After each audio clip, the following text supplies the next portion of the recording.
السلام علیکم دوستو، پیارے دوستو، واقعہ کربلا کے درد بھرے سانحہ میں ہمیں ایک جن کا ذکر بھی ملتا ہے۔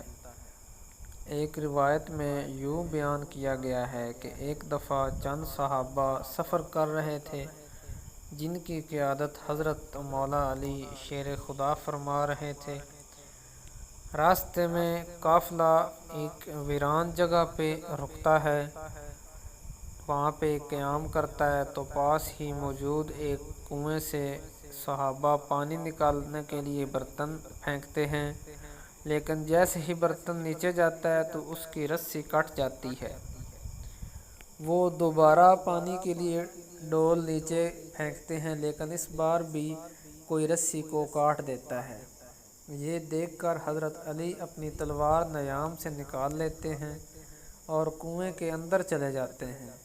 آپ دیکھتے ہیں وہاں جنات کا بسیرا ہے، جنہیں حضرت علی نے پہلے حکم دیا کہ وہ ایسی شرارتیں نہ کریں، جس پر جنات نے غصے میں آ کر سیدنا علی پر حملہ کر دیا۔ اس لڑائی میں جنات کا سردار حضرت مولا علی سے قتل ہو گیا۔ اس جنگ کے بعد حضرت علی نے اس کے ایک بیٹے کو مسلمان کیا، چونکہ وہ جنات کے سردار کا اکلوتا بیٹا تھا، جس وجہ سے جنات کا سردار بھی وہی بن گیا۔ اس بچے جن کا نام جعفر تھا۔ 10 محرم 61 ہجری کا دن تھا کہ جب ایک طرف جعفر جن کی شادی ہو رہی تھی اور دوسری طرف نواسہ رسول امام حسین میدان کی طرف گھوڑے پر سوار جا رہے تھے۔ اسی دوران جنات کا ایک گروہ کربلا سے گزرا۔ جب انہوں نے آل نبی پر ہوتے ہوئے ظلم دیکھے تو فوری طور پر اپنے سردار کے پاس پہنچے۔ جعفر جن پلک جھپکنے سے پہلے اپنے لشکر سمیت پہنچ گیا۔ اس وقت تک شہزادہ قاسم شہید ہو چکے تھے، حضرت علی اکبر شہید ہو چکے تھے، علی عباس کے بازو قلم ہو چکے تھے، علی اصغر شہید ہو چکے تھے۔ جعفر نے مولا حسین کے قدموں میں سر رکھ کر عرض کی، اے میرے آقا، میں حاضر ہوں، میں اپنی ساری فوج لے کر آیا ہوں، آپ مجھے حکم دیں کہ میں ان لوگوں کے ساتھ مقابلہ کروں۔ شہزادہ رسول حضرت امام حسین نے فرمایا کہ نہیں جعفر، میں نے اپنے نانا کی امت کو کسی جن سے ہلاک نہیں کروانا ہے۔ روایات میں آتا ہے کہ ایک عالم دین کے پاس بچے قرآن پڑھنے کے لیے آتے تھے۔ عالم دین کو ایک جڑی بوٹی چاہیے تھی، اس نے کوئی دوائی بنانی تھی۔ ان کے ایک شاگرد نے اپنے استاد کو پریشان دیکھا تو عرض کی، اے میرے استاد، کیا پریشانی ہے؟ آپ پریشان کیوں ہیں؟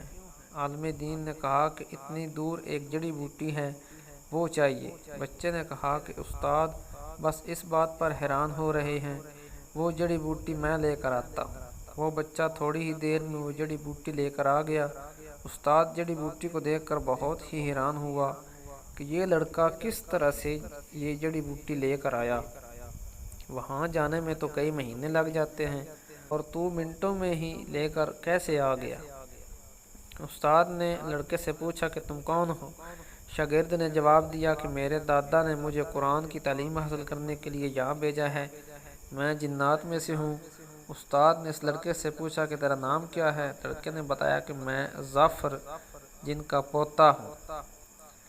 استاد نے کہا کہ میں تیرے دادا سے ملنا چاہتا ہوں۔ اس لڑکے نے جواب دیا کہ میرے دادا جنگلوں میں رہتے ہیں، میرے دادا کسی سے بھی نہیں ملتے، میں بھی کافی دیر کے بعد اپنے دادا سے ملتا ہوں۔ جب وہ لڑکا اپنے دادا سے ملا تو اس نے کہا کہ دادا جان، میرا استاد آپ کو ملنا چاہتا ہے۔ جعفر جن اپنے پوتے کی بات ٹال نہ سکے۔ جعفر نے کہا کہ اپنے استاد کو کہنا کہ فلاں جگہ آ کر مجھے مل لے۔ شاگرد اپنے استاد کو وہاں لے کر آ گیا جہاں دادا نے کہا تھا۔ وہاں ایک جن موجود تھا تو استاد نے دیکھا کہ سر میں مٹی، آنکھوں میں خون اور کمر جھکی ہوئی ہے، تو استاد نے پوچھا کہ جعفر، مجھے مولا حسین کے بارے میں بتاؤ، یہ بھی بتاؤ کہ علی اکبر کس طرح سے شہید ہوئے، علی اصغر کو کس نے شہید کیا، مولا حسین رضی اللہ تعالی عنہ کے ساتھ کیا کیا ظلم و ستم ہوتے رہے، تم نے تو سب کچھ اپنی آنکھوں کے سامنے ہوتا ہوا دیکھا ہوگا۔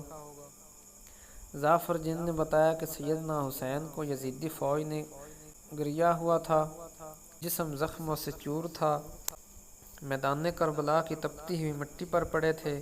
مولا حسین جب بھی سانس لیتے تو خون فوارے کی طرح بہہ نکلتا، پھر بھی حضرت امام حسین اس حالت میں خدا کا شکر ادا کرتے رہے۔ وہ کسی کی طرف بھی نہیں دیکھ رہے تھے، اگرچہ فرشتے بھی پاس ہی کھڑے تھے، اور میں بھی اپنی فوج کے ساتھ اچانک مولا حسین رضی اللہ تعالیٰ عنہ کے پاس کھڑا تھا۔ اچانک مولا حسین رضی اللہ تعالیٰ عنہ نے نظر مبارک میری طرف کی اور فرمایا کہ ظافر میرے پاس آؤ۔ مولا حسین کی بات سن کر فرشتے بھی میری طرف متوجہ ہو کر مجھے راستے دینے لگے۔ میں حضرت امام حسین کے پاس گیا تو میں نے عرض کی کہ اے شہزادے، خدا را مجھے اجازت دیں، میرے ساتھ 30,000 جنات کا لشکر ہے، میں ان یزیدیوں کی اینٹ سے اینٹ بجا دوں گا۔ قربان جائیں امام عالی مقام کے، آپ فرماتے ہیں نہیں ظافر، یہ میرا ظرف نہیں ہے کہ خدا مجھے آزما رہا ہو اور میں فرشتوں یا جنات کی مدد حاصل کروں، اس لیے تم اب چلے جاؤ۔ سبحان اللہ! ہے کوئی ایسا ظرف رکھنے والا؟ ہے کوئی ان جیسا جگرا رکھنے والا؟ نہیں، بالکل نہیں۔ کیا خوب کسی شاعر نے لکھا ہے، زمین و آسمان میں حسین سا کوئی نہیں، خدا کے اس جہاں میں حسین سا کوئی نہیں۔